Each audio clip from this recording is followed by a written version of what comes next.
आज के शो में मुर्गी के गोश्त में आर्सेनिक जहर की मौजूदगी का हैरान कुन इंकशाफ। मुर्गी के गोश्त में केमिकल्स की मौजूदगी साबित, सद्देबाप क्या?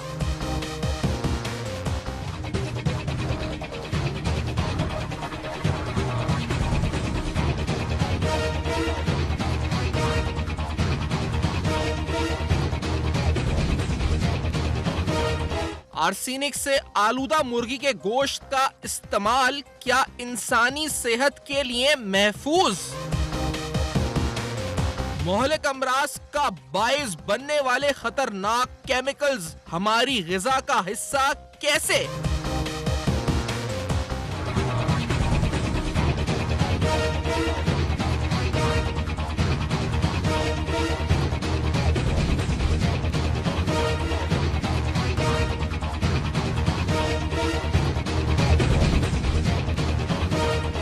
रोजमर्रा जेर इस्तेमाल अजनास क्या जहरीले अज्जा से महफूज? मुज़र सेहत गोश्त सार्फिन के हुकूक के लिए कोशिशें क्या? अस्सलाम वालेकुम। पसे पर्दा हकायक सनसनीखेज इंकशाफात प्रोग्राम बेनकाब। मैं हूं आपके साथ सैफान खान। इंतहाई अहम मालूमात कुछ ही दिन कबल यानी पूरे पाकिस्तान में ही अगर सब में सस्ती सोर्स ऑफ प्रोटीन अगर कहा जाए या ग़िज़ा का बुनियादी हिस्सा कहा जाए तो मुर्गी बन चुकी है। इसकी वजह बहुत सी सस्ती, जिस तरह मैंने कहा कि सस्ती होती है, दूसरी बात प्रोटीन्स होते हैं, तो बहुत से लोग इसको ग़िज़ा के तौर पर इस्तेमाल तकरीबन तमाम हाउस बोल्ड्स में होती है। ये इसका जो इस्तेमाल है उसका परसेंटेज, उसका रेशो बढ़ता जा रहा है। लेकिन सवाल यह है कि हम जो खाते हैं कि हम सोचते हैं कि उसमें क्या हो सकता है, क्या नहीं हो सकता। यकीनी तौर पर सोचते हो भी, लेकिन हमारे पास कोई तहकीक ऐसी नहीं है जिसे साबित कर सकें कि ये ग़िज़ा जो हम खा रहे हैं ये सही है या गलत है, ये हेल्थ के लिहाज से, सेहत के लिहाज से सही है या सेहत के लिए सही नहीं है। इससे बीमार हो सकते हैं, और बीमारी भी कोई छोटी मोटी नहीं, क्या मोहलिक बीमारी इससे हो सकती है। अब ये जहनों में सवाल तो आता है, लेकिन एक प्रोग्राम आज मैं आपके सामने जो रखने जा रहा हूं बड़ा इंपॉर्टेंट है, क्योंकि अगर आप पूरे पाकिस्तान में जहां पर भी हैं तो सुने ये बात बड़ा जरूरी, क्योंकि पाकिस्तान में एक सैंपल, एक टेस्ट हुआ बाकायदा, और ये टेस्ट सबसे बड़ा अस्पताल कराची यानी आगा खान अस्पताल, निजी अस्पताल, उनकी जानिब से जापान के एक इंस्टीट्यूट के साथ मिलकर 3 साल की तहकीक के बाद उन्होंने इस बात को साबित किया कि आर्सेनिक ये एक केमिकल कह लें, जहर कह लें, जो भी है, इसकी डिटेल्स में तो हम आगे जाएंगे, ये मुर्गी के गोश्त में पाया जाता है। इसके अलावा और बहुत सी ऐसी चीजें जो हम रोजमर्रा अशिया यानी अजनास जो हम इस्तेमाल करते हैं उसमें लीड यानी एक और केमिकल होता है, ये तमाम मेटल्स हैं, केमिकल्स हैं, ये पाए जाते हैं उसके गोश्त में या उन अजनास में पाए जाते हैं। तहकीक हैरान कुन है, या तहकीक हम एक्सपेक्ट कर रहे थे कि ऐसी होगी। तहकीक के हवाले से क्या क्या सवालात उठते हैं और किस तरह से बचा जा सकता है इससे, ये भी सवाल उठाएंगे। और फिर बड़ा इंपॉर्टेंट सवाल ये है जी कि क्योंकि मैंने जिस तरह कहा कि मुर्गी कंज्यूम होती है पूरे पाकिस्तान में, अब ऐसा नहीं है जी कहीं नहीं हो, क्योंकि सब में ज्यादा शायद गोश्त का इस्तेमाल अगर किया जाता है तो वो मुर्गी का है गोश्त जो सब में ज्यादा शायद इस्तेमाल होता है। तो क्या इसके इस्तेमाल से फौरी मर्ज हो सकते हैं या कुछ लॉन्ग टर्म में इसका हेल्थ पे इंपैक्ट है, हम आज बेनकाब करने जा रहे हैं। मेरे साथ प्रोग्राम में जुड़े रहिएगा, क्योंकि आज हम बेनकाब कर रहे हैं इस तहकीक को, इस रिपोर्ट को आपके सामने रखने लगे।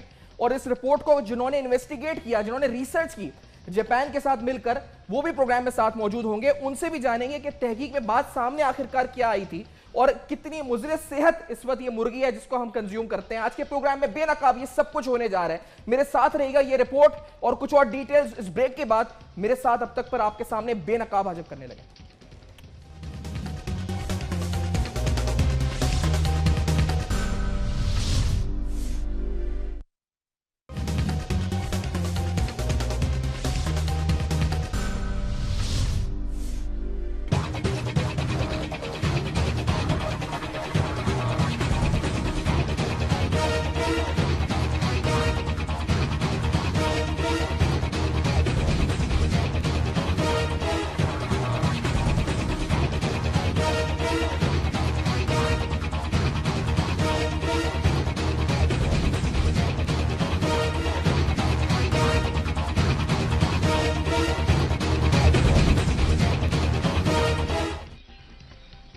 Welcome back. आप देख रहे हैं बेनकाब अहम तरीन मामला आज इस वक्त हम डिस्कस करने जा रहे हैं। ताल्लुक सेहत से है, ताल्लुक वो जो हम खाते हैं उससे है।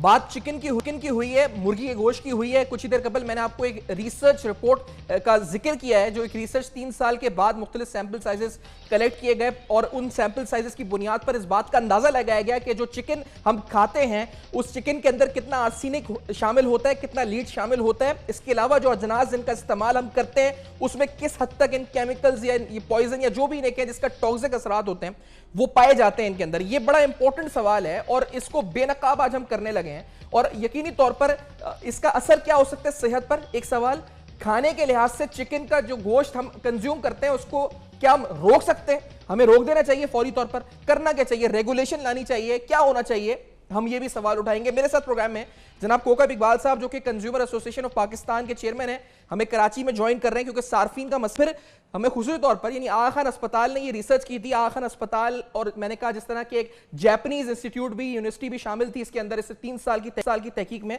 तो वहां से जो 2 रिसर्च कोऑर्डिनेटर्स इस रिसर्च का अहम हिस्सा डॉक्टर अब्दुल गनी साहब और डॉक्टर शैला नईम साहबा हमारे साथ मौजूद हैं, हमें स्टूडियोज में ही ज्वाइन कर रहे हैं। और जनाब हकीम आगा साहब, अब्दुल गफ्फार साहब कुछ ही देर में साथ होंगे, वो भी हमारे साथ प्रोग्राम में।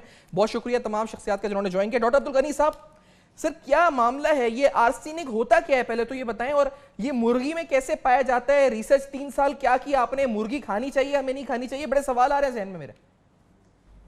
जी अबू बकर साहब शुक्रिया। सैफान जी, सैफान आप प्रोड्यूसर साहब ने फोन किया होगा। सैफान जी शुक्रिया बुलाने का यहाँ पे। तो जैसे आप कह रहे थे कि आर्सेनिक है क्या चीज़, एक्चुअली आर्सेनिक कुदरती तौर पर पाया जाने वाला एक धात है, एक एलिमेंट है, अंसर है, जिसको हम अंसर कहते हैं अपनी ज़बान मेडिकल की ज़बान में या साइंटिफिक टर्म में इसको एलिमेंट कहते हैं। एक अंसर है जो कुदरती तौर पर पाया जाता है, स्पेशली अर्थ ज़मीन की सरफेस पे, आपकी मट्टी में और पानी में। तो ये कैसे इंसान की जिस्म के अंदर इसका कोई फ़ायदा नहीं होता। दरअसल ये इंसान के जिस्म में कैसे आता है? इंसान के जिस्म की खुराक से जो हम ले रहे होते हैं खुराक किसी भी सूरत में, या हवा की सूरत में, या जो हम पानी पीते हैं, या जो हजरात ऐसे इंडस्ट्रीज़ में, फैक्ट्रीज़ में काम कर रहे होते हैं जहाँ पे इस धात का ज़्यादा इस्तेमाल होता है, तो वो उनके जिल्द के थ्रू इंसान के जिस्म के अंदर दाखिल होता है। दूसरी बात आपने कहा कि ये चिकन में कैसे आता है, चिकन खानी चाहिए नहीं खानी चाहिए, ये हम कभी भी नहीं कह सकते कि चिकन नहीं खानी चाहिए।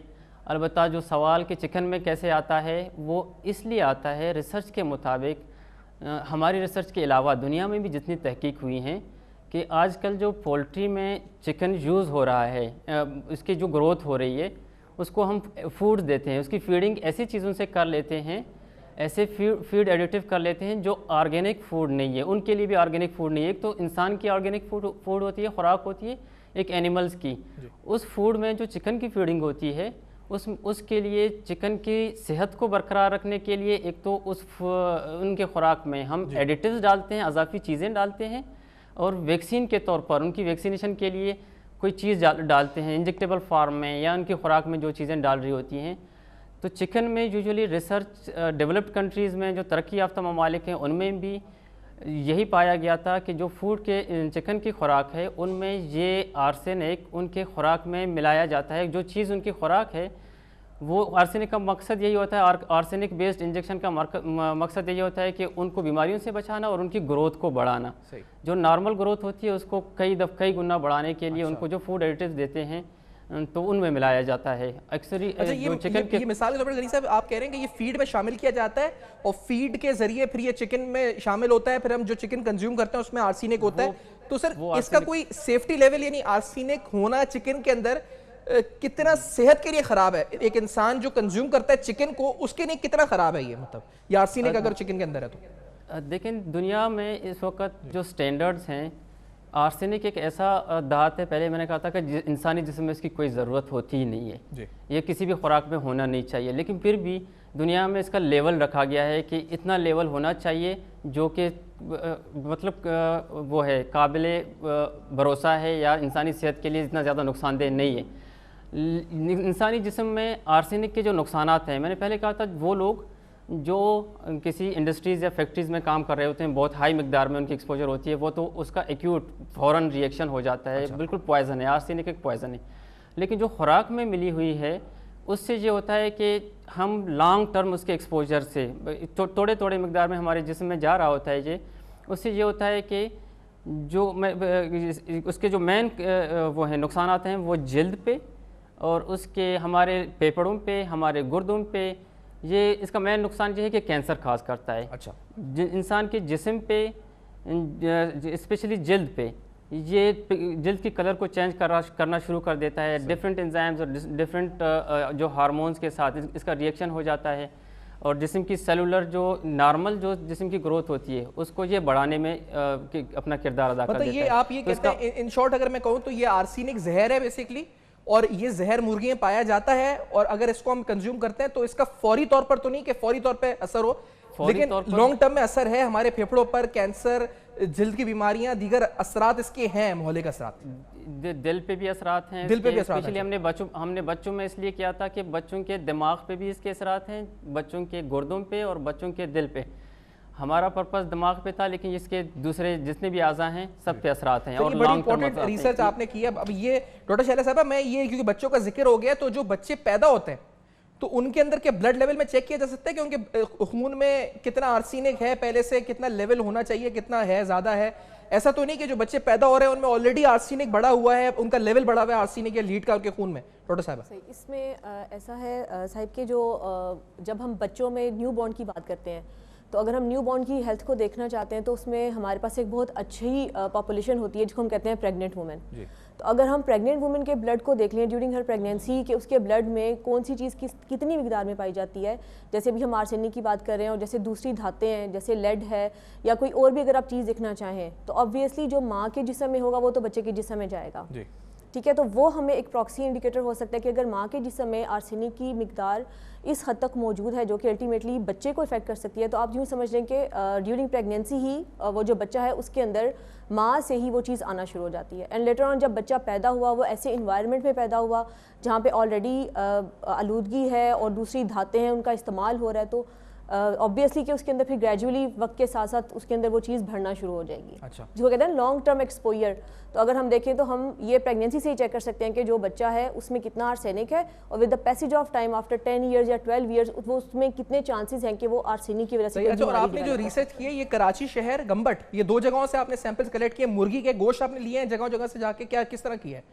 नहीं, एक्चुअली जो हमारी ये तहकीक थी उसमें हम ये देखना चाहते थे, इसका टाइटल जो है वो है health risk assessment of lead and arsenic in population of Sindh, जिसमें हमारी जो टारगेट पॉपुलेशन थी वो प्रेग्नेंट वुमेन और बच्चे थे 1 से 3 साल के। ठीक है, और इसमें जो हमारी जो रूरल एरिया था, जो कस्बे का किसको कह सकते हैं एरिया, वो था गंबट, और जो शहरी इलाका था वो था हमारा कराची।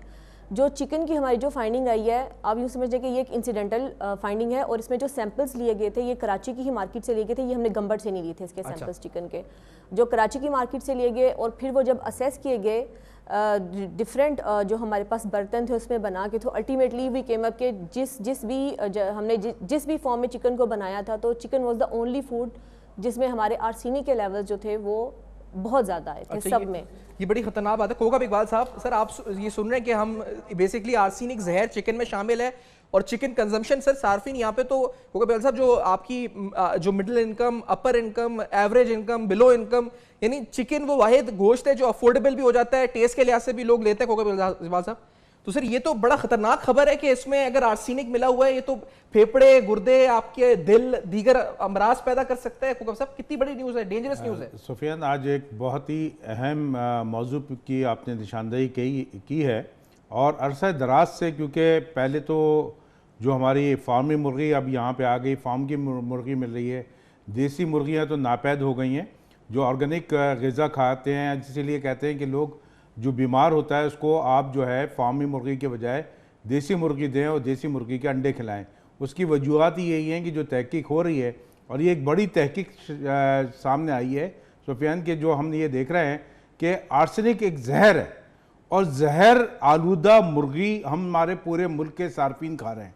और इसके ऊपर जितने भी इदारे हैं, चाहे वो पंजाब फूड अथॉरिटी हो, चाहे वो अभी सिंध फूड अथॉरिटी बन रही है, या हमारे सिंध फूड के डिपार्टमेंट जो हैं वो क्या सो रहे थे, उन्होंने कोई तहकीक नहीं की, और ये 3 साल की तहकीक के बाद ये निशानदेही हुई है।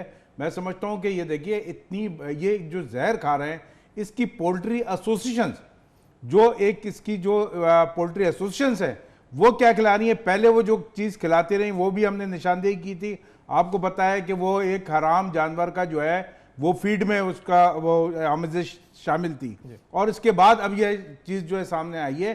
तो मैं समझता हूँ कि मैं अपने जो लीगल अफेयर्स के जो हमारे सीनियर वाइस चेयरमैन हैं राज चौधारी साहब एडवोकेट, मैं उनको ये कहूँगा कि इसके ऊपर जो है एक पटिशन दाखिल करें कि ये जो है ये एसोसिएशन क्या कर रही हैं, और इनकी ये लोग जो जितने भी ये फार्मर्स हैं वो उसको जहर क्यों शामिल कर रहे हैं, और ये इसकी क्या ज़रूरत है कि और कितनी परसेंटेज उसकी होनी चाहिए।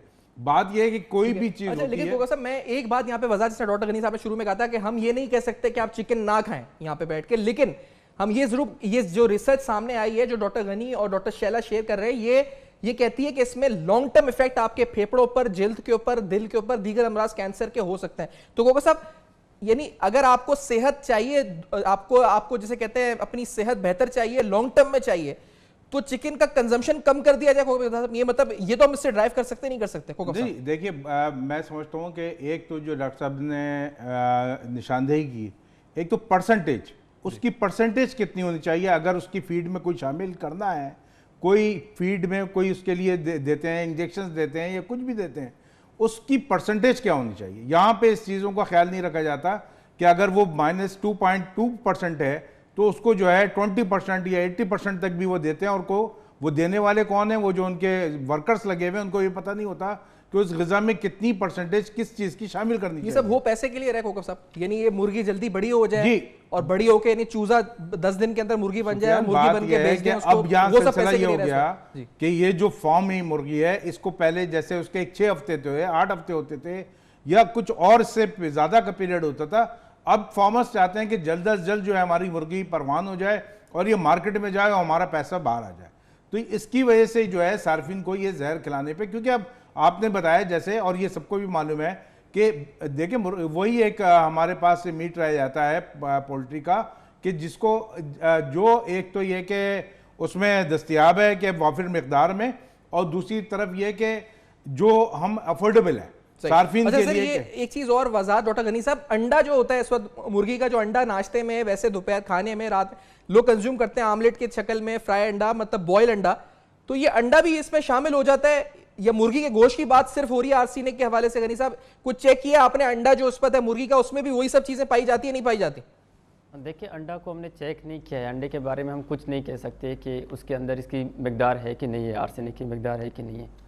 स्पेशली उसको अंडे के ये बेहतर बता सकते हैं आपके जो जानवरों के वो हैं स्पेशलिस्ट हैं कि क्या अंडा चूँकि मुर्गी के जिस्म के अंदर है, क्या वो जिस्म के अंदर से अंडे में शामिल हो जाता है या नहीं हो जाता है। दरअसल इसके बारे में मुझे कोई नॉलेज नहीं है और ना ही हमने रिसर्च किया है कि अंडे में क्या आर्सेनिक है कि नहीं है, ये मैं नहीं बता सकता। अलबत्ता गोश्त में मैं बता सकता हूँ कि गोश्त में जो आर्सेनिक है, जिस तरह कह रहे थे कि सर कह रहे थे कि क्या इसकी क्या परसेंटेज होनी चाहिए, जिस तरह मैंने पहले भी बताया था कि चूंकि जिस इंसान एक ब्रेक लेना है मुझे गनी साहब, मैं एक ब्रेक क्लियर बढ़ रहा हूँ, ब्रेक के बाद हम आते हैं तो इसके हवाले से मजीद पहलू उजागर करेंगे। बड़ी अहम तरीन रिसर्च सामने रखते जा रहे हैं। इस रिसर्च के मुताबिक आर्सेनिक जो कि एक पॉइजन है वो मुर्गी के गोश्त में पाया जाता है। आर्सेनिक एक पॉइजन मुर्गी के गोश्त में पाया जाता है। अब हमें करना क्या चाहिए, हम ये तहकीक आपके साथ बेनकाब कर रहे हैं, कुछ और डिटेल्स बताने लगे इस ब्रेक के बाद। मेरे साथ रहेगा अब तक।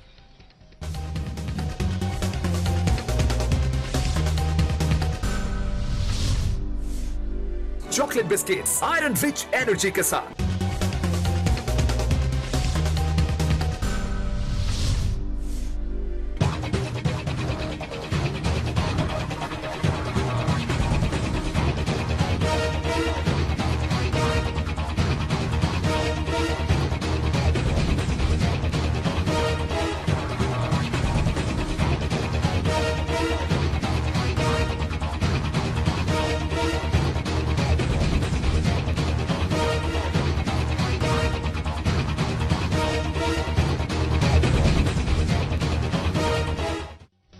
Welcome back. आप देख रहे हैं बेनकाब, जहां हम बेनकाब कर रहे हैं कि मुर्गी का गोश्त आप जो खाते हैं उस मुर्गी के गोश्त में क्या आर्सेनिक पाया जाता है। आर्सेनिक एक पॉइजन है, जी हाँ, एक जहर है जो पाया जाता है। और अगर पाया जाता है तो कितनी मिकदार में पाया जाता है, किस तरीके से मुर्गी के अंदर शामिल होता है, क्या उसकी फीड में आता है, एनवायरमेंट का इंपैक्ट बनता है। और फिर सब में बड़ा सवाल जो यहाँ पर इस पर है, जिस वजह से हम ये प्रोग्राम कर रहे हैं कि उसका असर मेरी और आपकी सेहत पर क्या है, जो चिकन कंज्यूम करते हैं, खाते हैं, हमारी सेहत पर इसका असर क्या है। ये सब में बड़ा सवाल इस वक्त है जो हमें ये भी समझना है जी। मैं ये प्रोग्राम में पूछूंगा आगे कि हम इसको पकाएं अगर, तो पकाने से क्या ये जहर खत्म हो जाता है, ऐसा है तासुर, या पकाने से भी ये जहर या आर्सेनिक रहता है मुर्गी में। अब मुर्गी का गोश्त सस्ता है, लोग बकरे का गोश्त नहीं ले पाते, गाय का गोश्त नहीं ले पाते, लोग ले लेते हैं मुर्गी का गोश्त, खाते हैं। अब अंडे के बारे में ये अभी वाज़ेह नहीं हुआ कि इसमें है नहीं, लेकिन मुर्गी के गोश्त के बारे में तो अब पता चल चुका है कि इसमें आर्सेनिक है। मजीद बात करते हैं मेरे साथ, मैंने जिस तरह कहा कि जो रिसर्च कोऑर्डिनेटर जिन्होंने तहकीक किया आखन अस्पताल से, जनाब डॉक्टर अब्दुल गनी साहब, डॉक्टर शैला नईम साहबा ये आते हैं, कोका इकबाल साहब कंज्यूमर एसोसिएशन के चेयरमैन साथ हैं, हकीम आगा अब्दुल गफ्फार साहब हमें ज्वाइन कर रहे हैं। हकीम साहब अस्सलाम वालेकुम, आप तक मेरी आवाज़ पहुंच रही है सर? जी वालेकुम अस्सलाम, मुझे आपकी आवाज आ रही है जी। हकीम साहब फरमाइए सर, ये अभी तहकीक अब साइंटिफिकली बता रहे हैं मुर्गी जो है उसमें तो आर्सेनिक है सर। अब आर्सेनिक हम खा रहे हैं, हकीम साहब क्या आखिरकार हो क्या रही है इस वक्त इस माशरे के साथ, क्या क्यों हो रही है? सर आर्सेनिक इंग्लिश में आप बार बार नाम ले रहे हैं, मुझे नहीं पता कि बहुत सारे लोगों की समझ में आ रहा है या नहीं आ रहा। इसको उर्दू में शंखिया कहते हैं, अच्छा, और इसको अरबी जबान में समुल्फार कहते हैं। इसकी मिकदार जितनी गोश्त में होती है उससे कहीं ज्यादा मुर्गी के खून में होती है। बुनियादी तौर पर ये एक डेवलपर है जो मुर्गी को जल्दी बड़ा करने के लिए मुर्गी की मदद करता है। बहुत जल्दी से मुर्गी बड़ी हो जाती है। जैसे फकर साहब ने कहा कि जो 6 हफ्ते 8 हफ्ते में मेरे पैसे जो है वो 3 हफ्ते में कैश हो जाए, लिहाजा हम वो पैसे कैश करने की खातिर जो है उसको आर्सेनिक दे रहे होते हैं ताकि वो मुर्गी बहुत जल्दी बेहतर हो जाए, बड़ी हो जाए। दूसरी बात जो बड़ी इंपॉर्टेंट मुझे कहनी है वो ये कि जब हम मुर्गी ज़िबा करते हैं, अब मैं बात कर रहा हूँ उस शख्स की जो रोड पे खड़ा हुआ है, जिसकी छोटी सी दुकान है, वो कहता ही है कि मुर्गी पकड़ता है, बिस्मिल्लाह अल्लाह अकबर, मुर्गी को ज़िबा करता है और उसके बाद वो हल्का सा झटका देता है। जब वो झटका देता है तो मुर्गी की गर्दन टूट जाती है और शरई एतबार से मुर्गी का पूरा खून नहीं निकल पाता। उसके जो मसाइल हैं वो तो उलमा जवाब देंगे, लेकिन आप ये देखिए कि जो मुर्गी का लेग पीस है उसको जब भी आप बोटी ऊपर से हटाकर देखेंगे आपको उसके अंदर से जमा हुआ खून जरूर मिलेगा। ये जमा हुआ खून, इसके अंदर आर्सेनिक के असरात कंपैरेटिवली और ज्यादा हैं। और मुझे सर तो ये आगा साहब ये आर्सेनिक आपने जिसका उर्दू और अरबी में बताया कि मतलब सर ये अगर हम पकाते हैं मुर्गी को ज्यादा तो ये जो हम कहते हैं जी अक्सर मुर्गी कच्ची रह गई होगी इसलिए खून आ गया है, शादी में ब्याह में जाते हैं खाने में अक्सर इस वक्त चिकन के खून लगा होता है, कहते हैं जी कच्ची रह गई होगी। तो सर पका देने से तो खून का असर जायल हो जाएगा इसका मतलब आगा साहब, या रहेगा वही? ऐसा नहीं, ऐसा नहीं होता। इसलिए कि मुर्गी के अंदर जो खून मौजूद होता है वो उसके अंदर मौजूद होता है, फिर भी होता है, पकने के बावजूद मौजूद होता है। और मैं आपसे करूं ये वाला जो तासुर आपके जुमले से शायद लोग लें कि मुर्गी जो है वो कच्ची रह जाती है, इस मुर्गी का जो बॉइलिंग पॉइंट है और कुकिंग पॉइंट है वो आम मुर्गी के मुकाबले में शायद आधा भी नहीं है। अच्छा, ये तो फौरन यानी 15 मिनट के अंदर ही मुर्गी पक जाती है। और इसलिए आर्सेनिक के असरात जो है जो पकने के बाद खत्म होने का तासुर है वो भी इसमें मौजूद ही नहीं है। अच्छा। बिल्कुल मौजूद नहीं। तो सर ये जो खून होता है ये कच्ची मुर्गी का नहीं होता, ये बेसिकली वो जहर है आर्सेनिक जो खून के अंदर शामिल होता है जो नजर आ रहा होता है, ये बात कह रहे हैं आप? नहीं, मैं ये कह रहा हूँ कि गोश्त में जितना मौजूद होता है उसके खून में कंपैरेटिवली ज्यादा होता है। मैं सिर्फ इसी सी बात कह रहा हूँ, मैंने इनकार कहीं नहीं किया। तो सर अब आगा सब करें क्या, मतलब आप हिकमत के नजर में, आप साइंस की नजर में, आपकी नजर में क्या मतलब मुर्गी खाना छोड़ दी जाए, मुर्गी को इस्तेमाल बंद कर दिया जाए, सिरनौ क्या होना क्या चाहिए इसका, क्या फिर हो?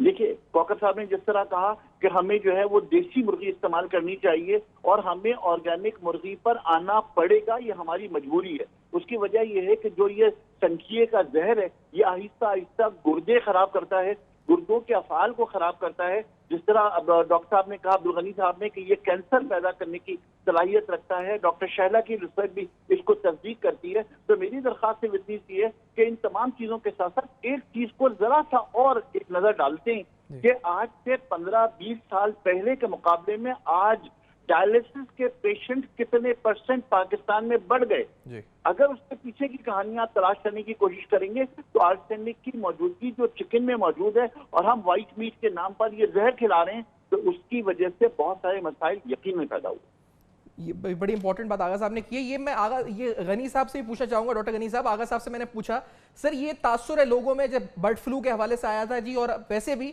कि आप मुर्गी को पका लें तो पकाने से जहर और या कोई भी ऐसी चीज होती है तो वो जायल हो जाता है उसका असर।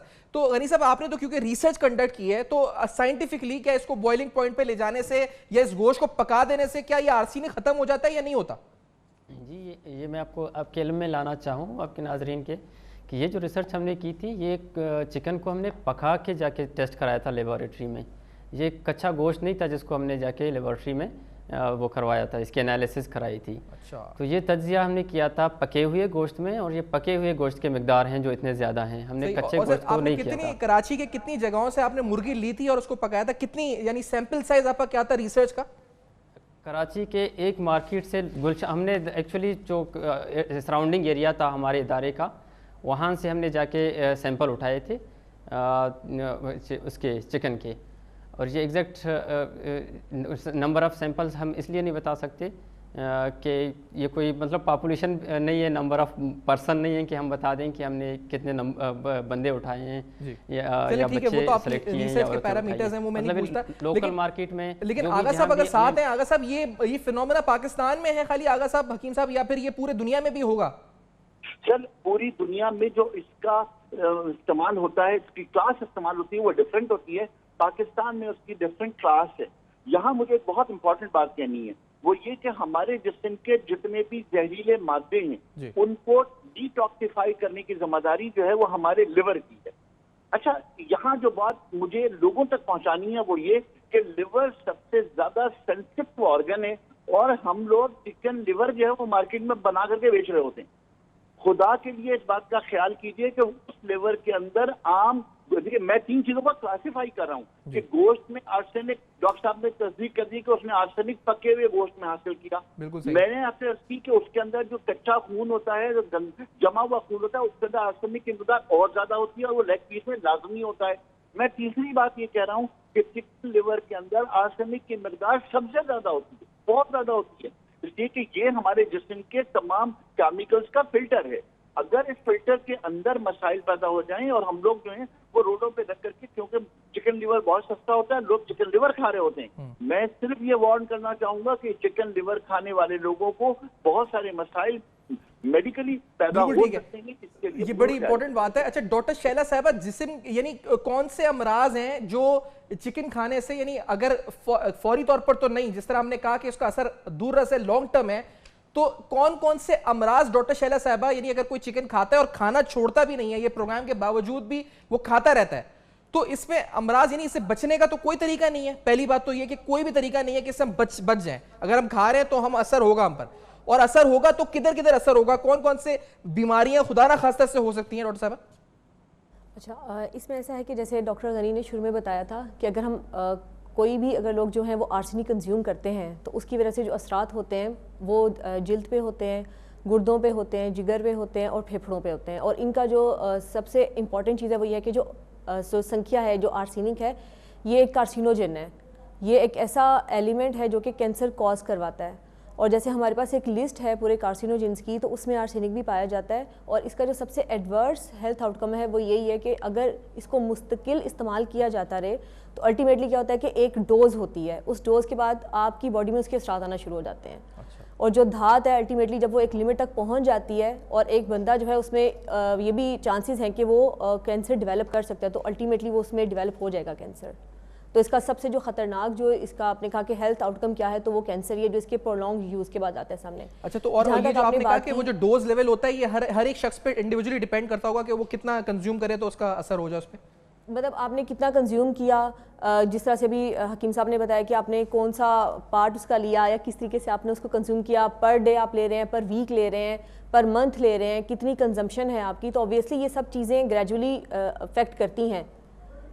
सही। अच्छा, हकीम साहब के साथ ही कोकब साहब ये बता दें सर, आप पिटीशन लेके जा रहे हैं कोर्ट में, ये सब सुनने के बाद जो चिकन खाते हैं उनके लिए तो यकीनी तौर पर ये एक बड़ी खिदमत होगी कि अगर ये मामले को कोर्ट में, क्योंकि हुकूमत एक्शन ले ना ले ये तो हम नहीं कह सकते सर, लेकिन अल्टीमेटली ऑनरेबल कोर्ट हम जाके वहां से उम्मीद है जस्टिस वहां होगी। और क्योंकि ये जाना चाहिए सर, ये तो मामला कोकब इकबाल साहब, ये पैसों की खातिर चूजे को मुर्गी बना के 15 दिन के अंदर बेच रहे हैं और उससे बीमारियां पैदा हो रही है कोकब साहब।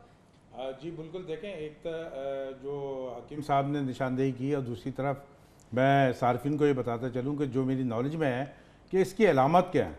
जब बीमारी होती है या सारिफ हमारा बीमार होता है मुर्गियाँ खा के जो जहर खा रहा है, तो उस यकीनन उसकी अलामत भी हमें जो डॉक्टर साहिबान हैं, हकीम साहब हैं, इनको भी मालूम होगा कि ये पहले ऐसी वोमिटिंग टाइप की होती है, बाल गिरना शुरू हो जाते हैं, ब्लड आना शुरू हो जाता है, ये इसकी लामात हैं। और ये देखें कि हॉस्पिटल अब भरे पड़े हैं, और जो हकीम साहब ने कहा कि गुर्दे की बीमारी ज़्यादा हो रही है, तो ये मैं समझता हूँ कि हमें यकीनन पहले भी कोर्ट से इंसाफ मिला था जब ये उसमें जो है एक उसका जानवर का जो गोश्त है वो इस्तेमाल कर रहे थे, जो कि जिस पर पाबंदी है, इस्लामी शरह से सही नहीं है। मैं नाम नहीं लेना चाहता क्योंकि उसकी वजह से लोगों को एक बड़ी कराहियत आती है।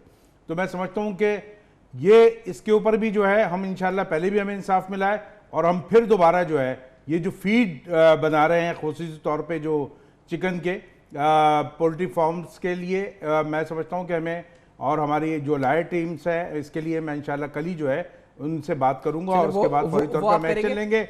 और इसके साथ साथ आप ये देखिए कि जब मैंने बात की कि हमने जो अंडे हैं यहाँ पे वो एक्सपायरी, एक और मैं निशानदेही कर दूँ कि उस पर एक्सपायरी डेट नहीं होती है। जब एक कमिश्नर साहब के ऑफिस में मीटिंग थी, हमने इसकी निशानदेही की, वहाँ पोल्ट्री फार्म्स एसोसिएशन के नुमाइंदे थे, तो उन्होंने कहा कि जी ये सवाल ही पैदा नहीं होता, ये तो बड़ा एक मसला हो जाएगा।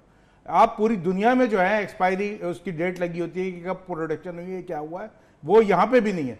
यहाँ पे दूसरी तरफ यह है कि जब मुर्गी ज़िबा की जाती है तो वो केमिकल्स के ड्रम में डाल, एक और देखें आप बात कि वो केमिकल्स के, अभी असेंबली के एक बड़े मोअज़्ज़िज़ हमारे मेंबर हैं नेशनल असेंबली के, उन्होंने निशानदेही की कि नीले ड्रम्स, अखबारत में भी आया कि नीले ड्रम्स जो है वो केमिकल्स के, उसके अंदर मुर्गी ज़िबा की जाती है, तो यकीनन वो है। दूसरी तरफ जो हकीम साहब ने बात की कि हम भी देखते हैं और आप भी देखते हैं कि मुख्तलिफ शादी की, और वैसे भी आप कहीं तिक्का ले लें तो आपने देखा होगा कि खून जमा हुआ होता है जी, वो मैंने और वो बड़ी कराहियत से भी आती है कि यार ये कुछ पका नहीं था, ये प्रॉपर तरीके से इसको कुक नहीं किया गया, ये क्या हुआ, तो वो एक हिस्सा जो है वो आप आधी वो मुर्गी भी छोड़। अच्छा, लेकिन अभी जिस तरह होगा साहब, हमने पूछा ना डॉक्टर से और हकीम साहब, ये एक तो पहली बात ये कहते हैं कि सैंपल साइज जो था, जो सैंपल था वो सर पका हुआ गोश्त उन्होंने मुर्गी का लिया था, यानी कच्चा गोश्त नहीं था, पका हुआ लिया था। तो ये बात तो साबित हो गई कि पके हुए गोश्त में ही ये जहर है, यानी कच्चा नहीं, पकाने से कुछ जहर जाएगा नहीं, पके हुए गोश्त में जहर है। दूसरी बात,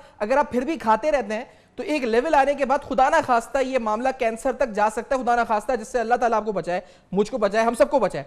लेकिन हकीम साहब ये हकीम साहब ये जो सूप होता है और फिर मुर्गी के जो दीगर प्रोडक्ट्स हकीम साहब बनते हैं उसको हम इस्तेमाल ना करें, फिर क्या मतलब इसका, यखनी और दीगर मामला? जी सर, बात ये तिब्बी एतबार से मेडिकली जो हम यखनी खाते हैं उसमें गोश्त के तमाम तर असरात मौजूद होते हैं। अच्छा। तो जो हम सूप्स खाएंगे, लेंगे, यखनियाँ लेंगे, इस तरह की चीजें लेंगे, उसमें यकीनन वो तमाम चीजें मौजूद होंगी। एक छोटी सी बात मुझे और कहनी, हम जब किताबुल हैवान का मुताला करते हैं नबी करीम सल्लल्लाहु अलैहि वसल्लम की हिदायत का, तो उसमें जो चीज हमें मिलती है वो ये मिलती है कि जिस मुर्गी को तुम ज़िबा करना चाहो पहले जत्थे से अलग कर लो, उसको 3 दिन तक सिर्फ पानी पे रखो ताकि उसके जहरीले असरात खत्म हो जाएं, उसके बाद तुम्हें मुर्गी ज़िबा करने की इजाजत है। यहाँ पर तो इतनी एहतियात इस्लाम सिखाता है हमको।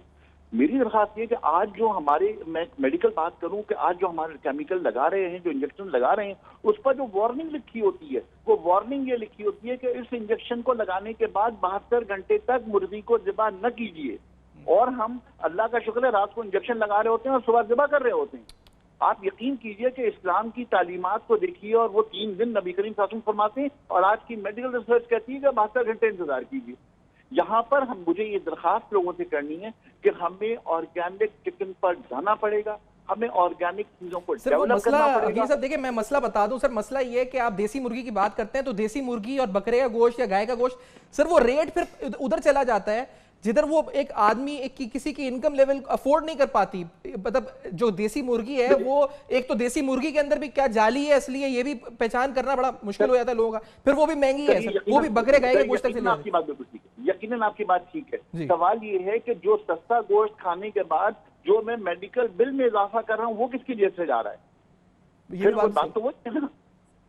अगर फर्क करेंगे, मैं सस्ता गोश्त खा करके डॉक्टर को जाके पैसे दे रहा हूँ, बच्चों के टेस्ट करा रहा हूँ, दवाओं पे खर्च कर रहा हूँ, तो एंड ऑफ द डे वहीं खड़े हुए हैं। और फिर पहचान कैसी? आपको तो पता है यहाँ पे माशाल्लाह से एक लोग पड़े कलाकार, रंग कर भी मुर्गी बेच सकते हैं, मुर्गे को मुर्गी बना सकते हैं, मुर्गी को कुछ भी कर सकते हैं यहाँ पे। तो सर ये हम पहचानेंगे कैसे कि देसी मुर्गी है, क्या है ये कौन पहचानेगा? बात ये इन पे एतबार करना पड़ेगा, लोगों को इन तमाम लाइन्स पे आना पड़ेगा, करेंगे। और मैं आपसे करूंगा, कराची में, लाहौर में, इस्लामाबाद में मैं बहुत सारे ऐसे लोगों को जानता हूं जो इन तमाम चीजों की मेहनत कर रहे हैं और मार्केट ये मुर्गी हो रही है। ठीक है, अच्छा मैं ये लास्टली डॉक्टर गनी साहब ये मुझे बता दें सर कि अब इस जो ऑर्गेनिक मुर्गी का जिक्र यहाँ पर हो रहा है sir, do you recommend that Ghani sahab, यानी आपने उसको चेक किया उस पके हुए गोश्त को गनी साहब?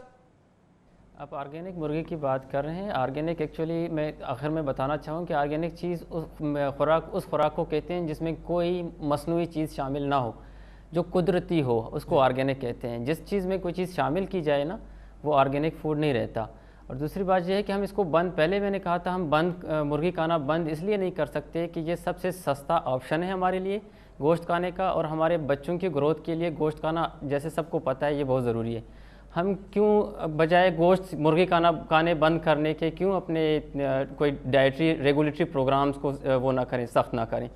मतलब ये कोई भी रिकमेंड नहीं करेगा आपको कि आप गोश्त खाना बंद करें। आसान तरीका यही है कि हम कोई रेगुलेटरी कोई अथॉरिटी को अपने अथॉरिटीज़ को इतने स्ट्रांग कर लें कि वो रेगुलरली मॉनिटर करें, चेक कर लें इन चीज़ों की, जो जितने भी खुराक हैं हमारे, न सिर्फ मुर्गी बल्कि दूसरे भी खुराक हैं, उनके भी आप मॉनिटरिंग सही कर लें बजाय गोश्त के बंद करने के। ठीक है सर, बहुत शुक्रिया डॉक्टर गनी साहब। मैं वाइंड अप करूंगा इसी नोट पर, बहुत शुक्रिया अदा करूंगा आपने जो रिसर्च करी इस पर, आपको खराज तहसीन भी, क्योंकि 3 साल आपने काम किया है डॉक्टर शैला का, डॉक्टर गनी साहब को। उम्मीद है जी आप सर पिटीशन लेके आगे जाने लगे इस मामले को लेकर। हकीम साहब ने भी ज्वाइन किया, फीडबैक अपना लिख सकते हैं। अहम तरीन मसले को बेनकाब किया, आपके सामने रखा है खोल के कि आखिरकार जो गोश्त हम खाते हैं चिकन का, उसमें क्या जहर शामिल है और उस जहर से हमारी सेहत पर, जिस्म पर क्या असरात हो सकते हैं, कौन से अमराज पैदा कर सकता है वो जहर। फीडबैक लिखिएगा जरूर, देखते रहेगा अब तक।